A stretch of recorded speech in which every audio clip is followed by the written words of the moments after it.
रूप गोस्वामी जी ने अपने मन में विचार किया कि बड़े भैया अग्रज सनातन जी ये आए हैं, कुछ ना कुछ इनको पवाना है, तो खीर की यदि व्यवस्था हो जाए तो खीर पौष्टिक होती है। सद्यः बल करो पयः, दूध सद्यः बल देने वाला, तुरंत ताकत देता है दूध। बढ़िया दूध की खीर बनाई जाए और ठाकुर जी को भोग धराया जाए, फिर खीर खिलाई जाए। इस मन में संकल्प का उदय हुआ। अभी किसी से खीर खिलाने वाली बात कही नहीं। रहे नंद गांव रूप आए श्री सनातन जू, महासुख रूप भोग खीर को लगाइए।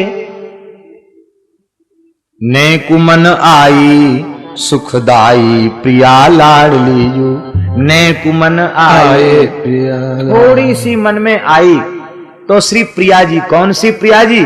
कहते सुखदाई प्रिया, रसिकों को सुख देने वाली श्री लाडली प्रिया जी, श्री किशोरी जी, वृषभानुनंदिनी जी, जो भक्त वांछा कल्प बल्ली हैं, ऐसी जो श्री प्रिया जी, वह अपने मस्तक पर एक बड़ी अलंकृत बांस की खपचियों से बनी हुई डलिया में एक कमोरी में दूध रखा था, बढ़िया सुंदर चावल और चीनी, खीर बनाने की जितनी सामग्री हो बढ़िया, उसमें केसर भी था, कुछ मेवा भी था, सब चीज बढ़िया लक रख करके ऊपर से बढ़िया से ढक करके आई।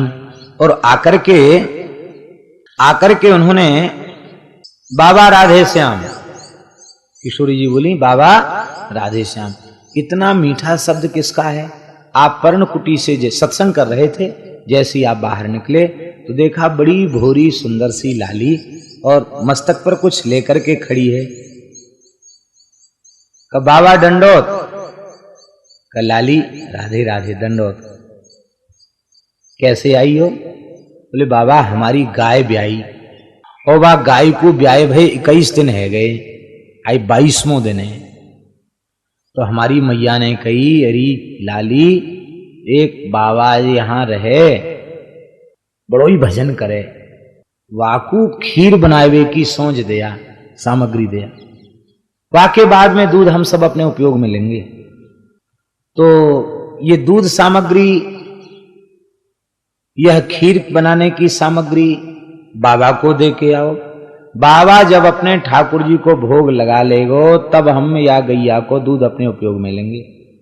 अब तक श्री रूप गोस्वामी जी मधुकरी ही मांग के पाते, सनातन गोस्वामी जी मधुकरी मांग के पाते, और जो मधुकरी मांग के पाते हैं उनको बनाने खाने में आलस भी लगता है, और आलस के साथ साथ बनाना खाना पहले आना तो चाहिए। रसोई बनाना नहीं आता हो तो क्या बनाएगा?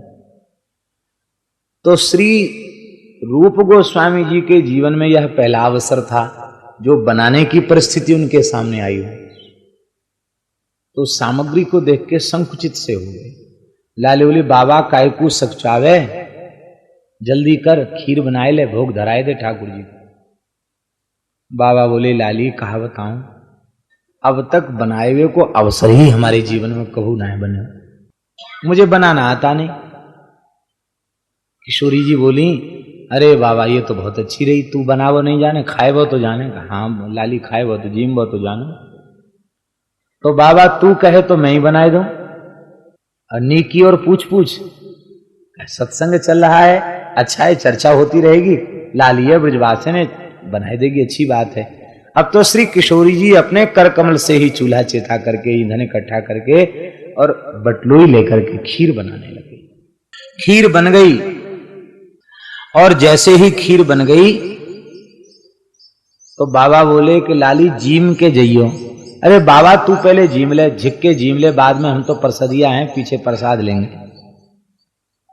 कह के श्री जी चली गई। आपने भी ज्यादा ध्यान नहीं दिया, लाली गई है, फिर लौट के आवेगी, बाद में पीछे बटोई में बचा हुआ प्रसाद दे दिया जाएगा।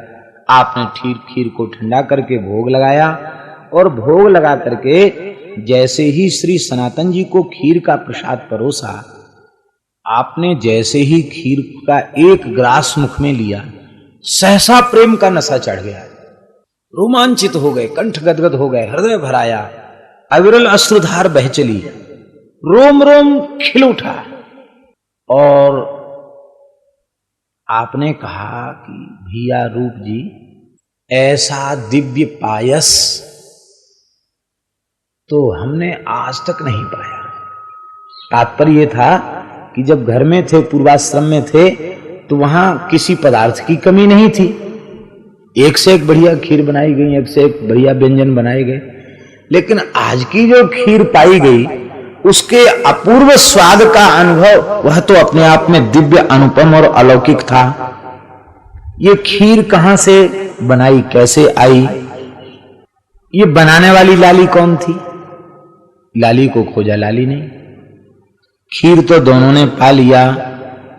तब आपने कहा कि आपकी शरीर की दुर्बलता को देख करके हमारे मन में यह भाव आया कि इनके शरीर में कुछ पौष्टिकता आ जाए। इसके लिए मन में संकल्प उठा था कि कहीं खीर बन जाती तो आज अपने भैया सनातन जी को खीर पवाते।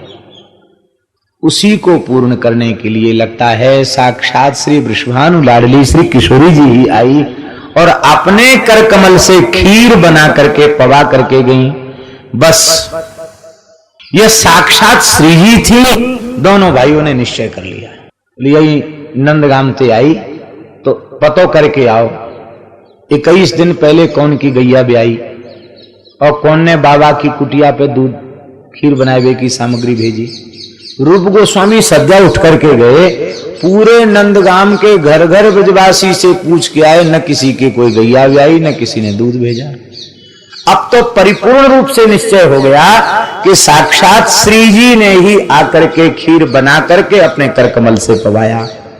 दोनों भाई रुदन करने लगे और रुदन करने लगे। उस समय श्री सनातन जी ने प्रेम भरी फटकार से रूप जी को फटकारते हुए कहा, करिके